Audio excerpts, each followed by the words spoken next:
The United States is sending Patriot systems that it had in Israel to Ukraine. We had this report in the Middle East Eye confirming that the United States is having this shuffle, sending them to Ukraine. Now, one might argue, of course, the first argument could be is, well, the Patriot is not that effective. At the end of the day, you know, it wasn't working very well, but it was used. It was used in many attacks. However, the United States is saying, or again, they're saying in this article that it's like a signal to Iran about the de-escalation, right? However, it's signaling that Israel is seeing this change coming from the United States, and the United States is indeed having a change. They're having a change. Why take out more air defense systems from Israel when they are under constant attacks, when their defense system have just been breached by Ansarullah in Yemen? This is something very significant, by the way.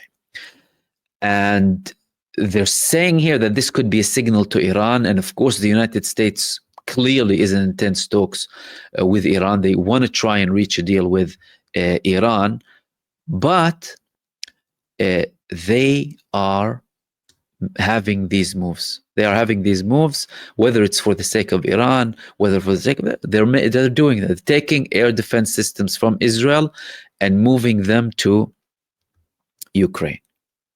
Now, we've had other important developments that are directly linked to Yemen.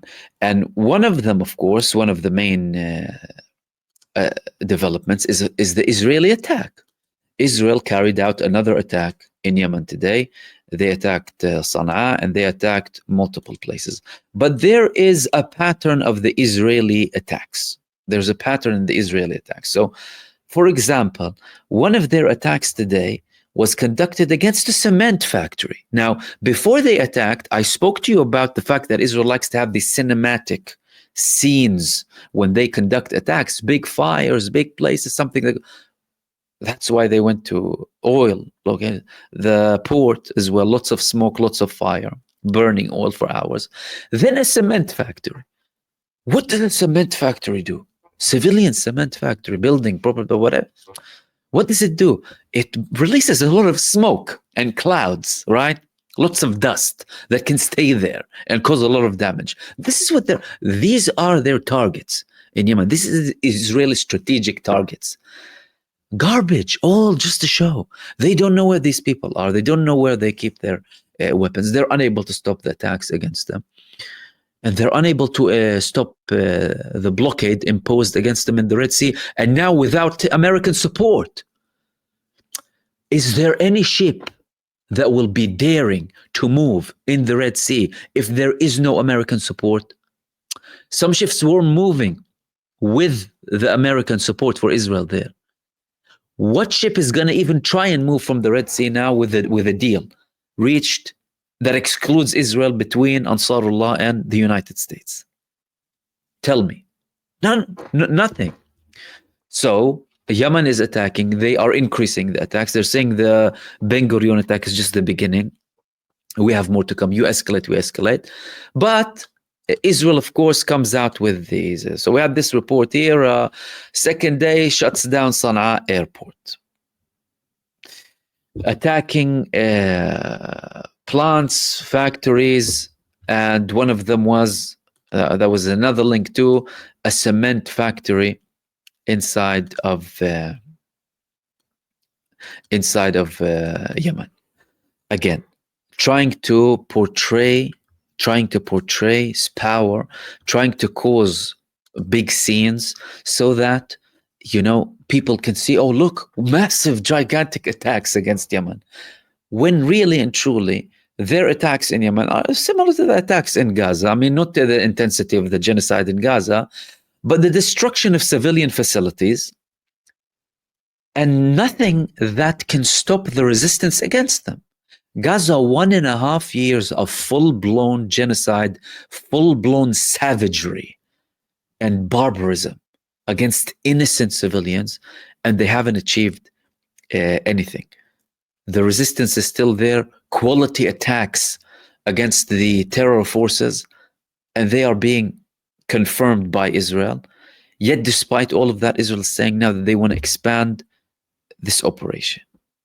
Now, in relation to the operation in Gaza, there are some things that are happening. Well, the first thing that's happening is we've had this declaration about the new campaign that Benjamin Netanyahu is going to start if no deal is reached up until Trump's arrival. Again, what do you understand from that? Even them stating that fact, it's as if they are preparing the ground for them to potentially accept a deal. Donald Trump is saying we're going to have big announcements soon. These announcements relate to the aid going into Gaza. And this is coming simultaneously with reports coming from Israel that the army intends to establish 3 distribution centers in Rafah. This is what the Israeli army is saying. We're intending to open 3 aid centers and distribution centers inside of the Gaza Strip. They're still not confirming yet who's going to control them. But despite the fact that they're continuing the genocide, they're saying that now we're going to allow aid in. Clearly, there's pressure. And in Israel, by the way, in some of the reports that I was sharing with you earlier, they're saying that there is intense pressure coming from the United States. But that pressure is against a man called Benjamin Netanyahu. And that Benjamin Netanyahu clearly doesn't have any regard to anyone when he wants to do something. Total psychopathy. Trump said that we're going to have a good statement regarding the aid to Gaza. That still hasn't been implemented. Israel reported that they had certain pilots to allow aid into Gaza. That hasn't been confirmed by a Palestinian source. However, they're stating that in the next few days, something might come in. But Netanyahu's main allies inside of Israel are still insisting that there's going to be an enormous campaign and this is going to go and wipe out Hamas.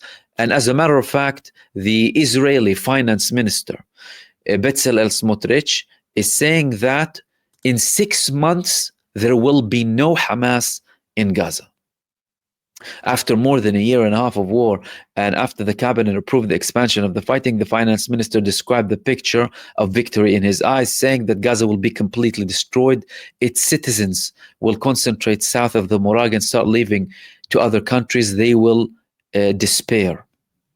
And they will be in a state of catastrophe. He's saying that, you see, this savagery is barbarism. It's supported by your politicians and your leaders. If you're living in any country that supports this abhorrent barbarism that this genocidal entity is conducting, not only against Gaza, but against everyone in the region, sitting there causing problems after problems.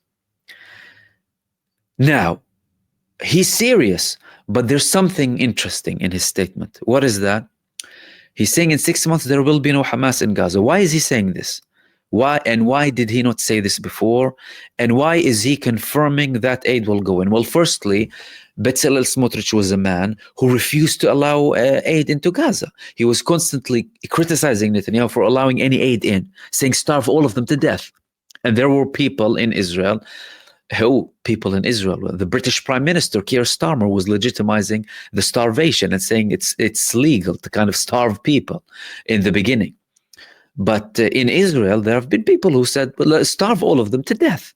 Smotrich was one of them. Why is he saying that now that he's fine with allowing aid into Gaza and in 6 months there will be no Hamas? He also might be preparing the ground for the fact that there will be a deal. Israel will try and portray it as an absolute victory, or that Hamas submitted, similar to what Trump said about Yemen. They came and begged us, and they basically said, stop attacking, and we will stop attacking your ships. Clearly lies, trying to, make it appear to be as if they came and begged him, when really and truly the Americans were the ones who were actually going and attacking Yemen shamelessly with all of the audacity, conducting mass terror in Yemen for the sake of a genocidal entity. That's what happened. And clearly the attacks of Yemen on these genocide supporting forces of the US were effective. That's why they reached a deal. If they were not effective, the United States wouldn't even look at them.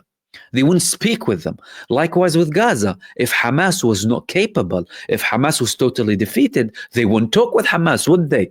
They would enforce things on the ground. This is clearly showing that no, the resistance does work, and it's forcing the biggest power in the world, the United States, and one of the most equipped countries in the region. I'm not even going to use terminology like advanced or whatever. These people are backwards and barbaric.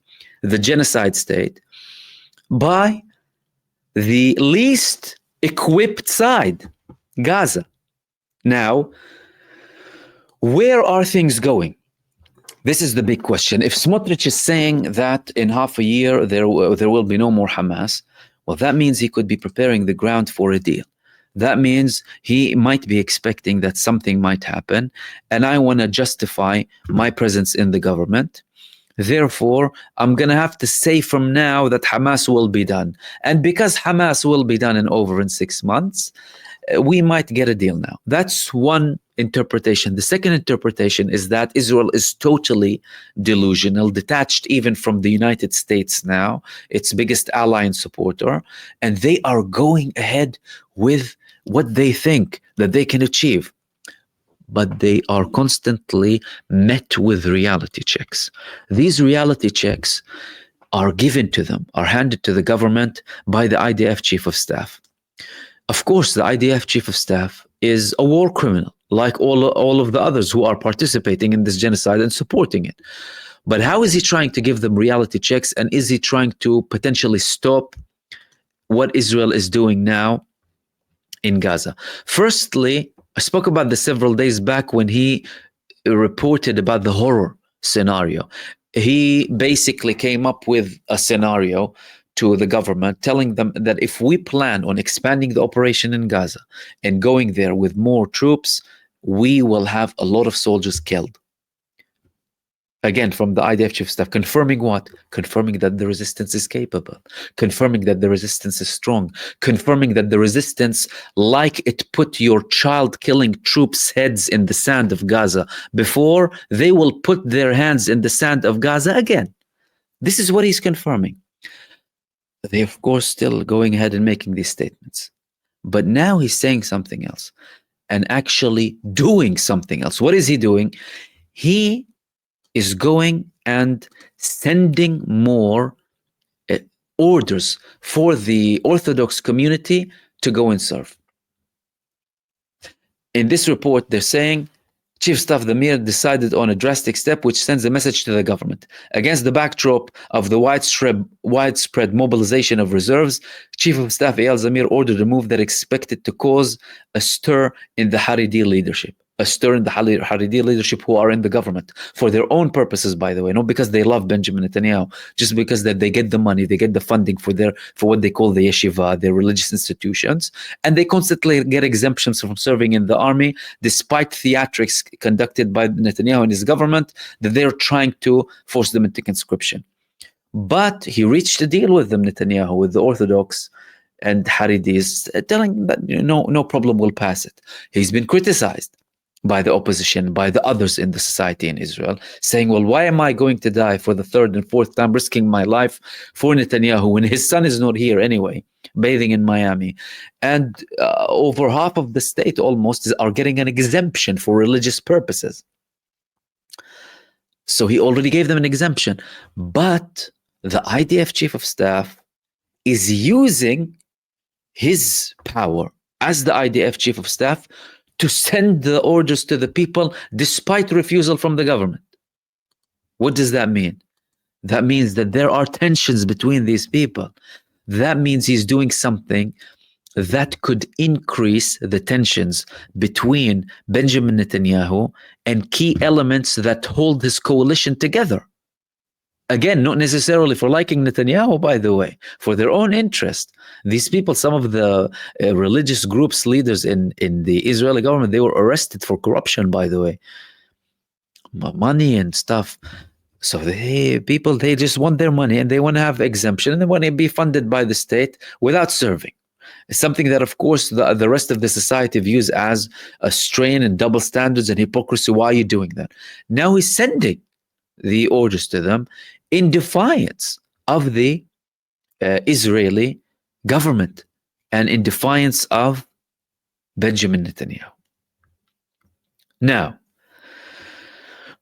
moving on, there was another statement made by Donald Trump that could also indicate that there is a real crisis happening, by the way, between him and the Netanyahu administration. What was that?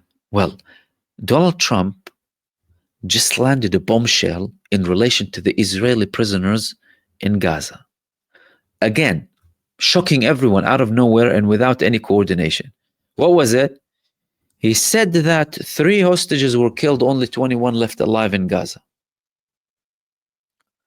In Israel, they said it's a shocking statement by the President of the United States. Second time they used the term shocking in reference to Donald Trump, in which he claimed almost casually that 3 hostages died in Hamas captivity, contrary to the official numbers in Israel's possession.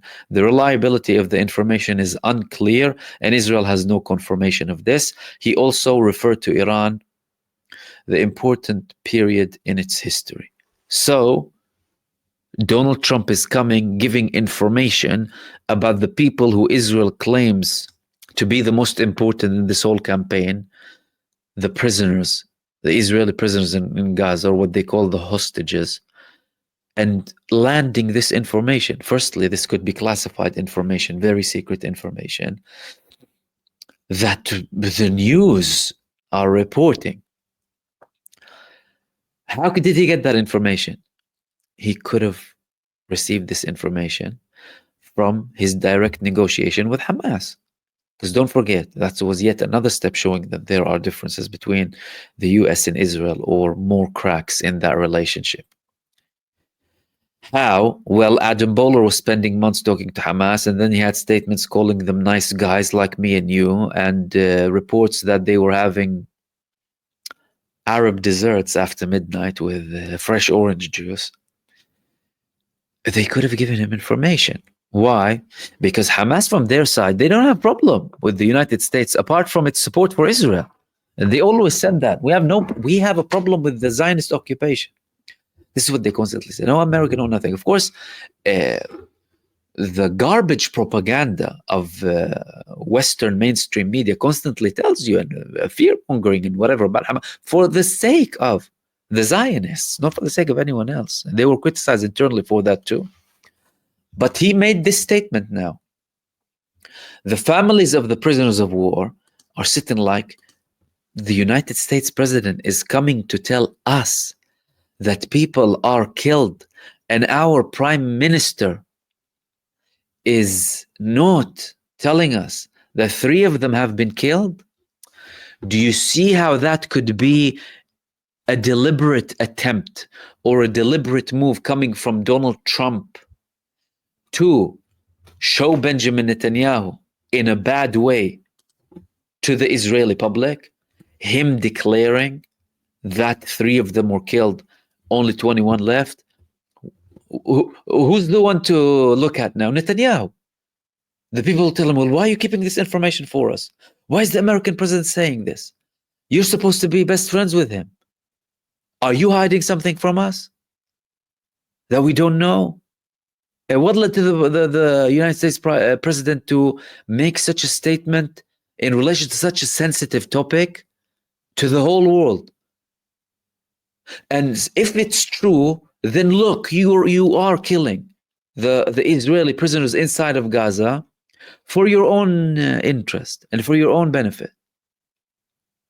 This is serious. This is serious, and this could cause a lot of trouble for Benjamin Netanyahu, who already has a lot of trouble. Now, again, this could be a move, and the Israeli moves led by Netanyahu could be moves made as preparation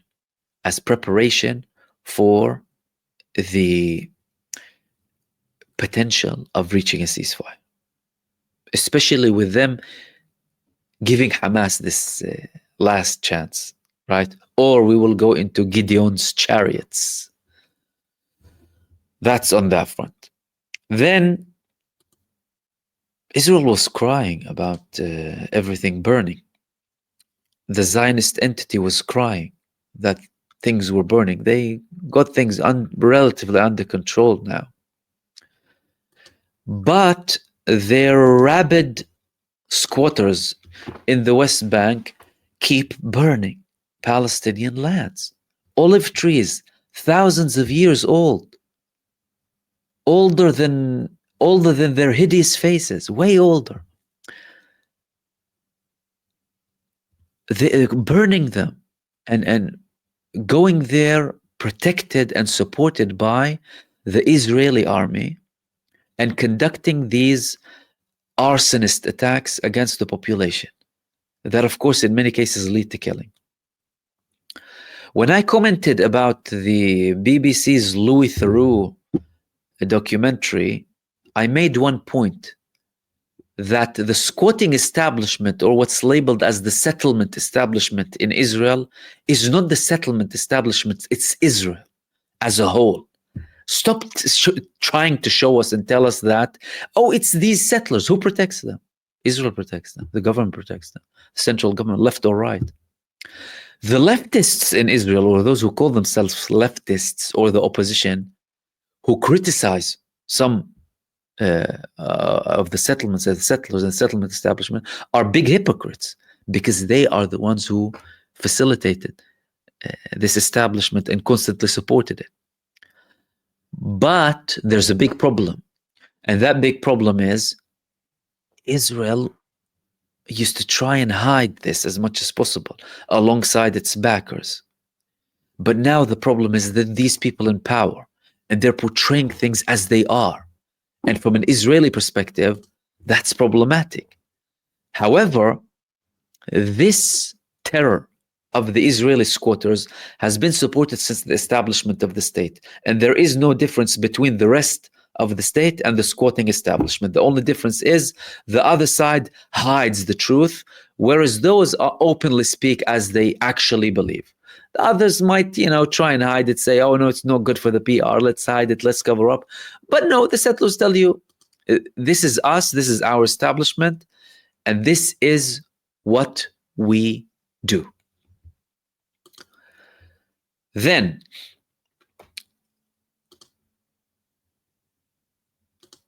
the Palestinian President Mahmoud Abbas is visiting Lebanon.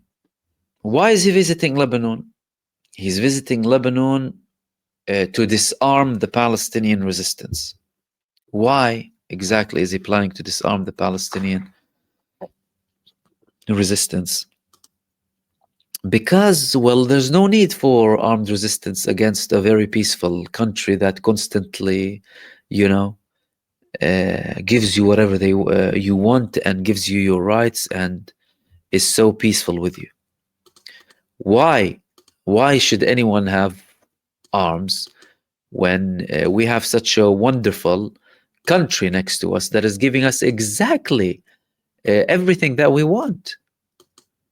He's going to Lebanon to try and coordinate with the Lebanese government how they will go into the refugee camps in Lebanon and start disarming the Palestinian resistance. Why? Because the Palestinian resistance participated in some of the actions of the Lebanese resistance against Israel when we had an escalation or an open front from Lebanon. And the Lebanese government recently made a statement, well, some figures in the Lebanese government criticizing Hamas, and now the Palestinian president is coming to Lebanon and saying this. But there's a very big problem, and you know what that problem is? That problem is the president, firstly, has no popularity or support in Palestine, let alone in Lebanon.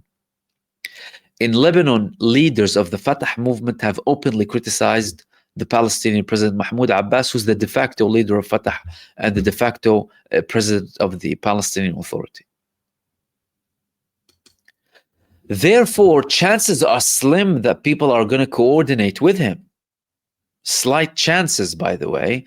And this man isn't liked. As a matter of fact, if you ask anyone in the West Bank, or most people in the West Bank, does Abu Mazen represent you? Does Mahmoud Abbas, the Palestinian president, represent you? They'll tell you he doesn't represent my shoe. Now, good luck to him trying to convince those in Lebanon to disarm or what have you. Again, unless it's part of a bigger strategy coming in Lebanon to defend Lebanon as a whole and to stop these aggressions that are coming. I mean, some people are talking about disarming and disarming. This is when everything is violated by the satanic state next to them, constantly being attacked by them, constantly being bombed by them, and they're going and saying, oh no, we should stop the resistance. Well, are you thinking straight? Who are you working for exactly? And this man, who's, by the way, a billionaire, his children are billionaires, they own hotel chains, lots of money. As a matter of fact, even the UAE, one of the UAE representatives in one meeting that they had with the Arab states called them the authority of Alibaba and the 40 thieves, because of how corrupt they are and how much they steal money. That's the reality of the Palestinian Authority led by Abu Mazen Mahmoud Abbas. And he's going to Lebanon. Good luck succeeding with that. But again, it shows you how misled and misguided and astray many of the Arab countries are in terms of leadership and people leading them. Again, a genocide happening for 1.5 years. Who's acting? Who's doing anything? Yemen. That's it. As in the whole country. Of course, we had the Lebanese resistance at one point, some movements in Iraq too, and Iran participated too. Iran, of course, has the overall support as well, which is a very important factor as well. But no, some countries know that their priority is, oh no, stop doing anything. What has the other side given you? Any sort of what? Peace offers, or what? What did they give you? These people are supremacists by nature, supported by powers who are supremacists by nature. They view you as nothing. They look down at you. They look at you and laugh. And you're trying to please them? Are you even thinking? Plus, who on earth goes and gets rid of their power cards when they want to negotiate with someone? Whether it's in business or in politics or in anything. Oh, hello, I want to deal with you, but I have nothing to give. Please give me something. I mean, is there any logic to that? There is no logic for that. But it shows that this man is a small little puppet who is there doing a job. He is doing a job at the end of the day. And that job is to legitimize the continuation and the existence of the Israeli occupation. He is not there apart for that reason.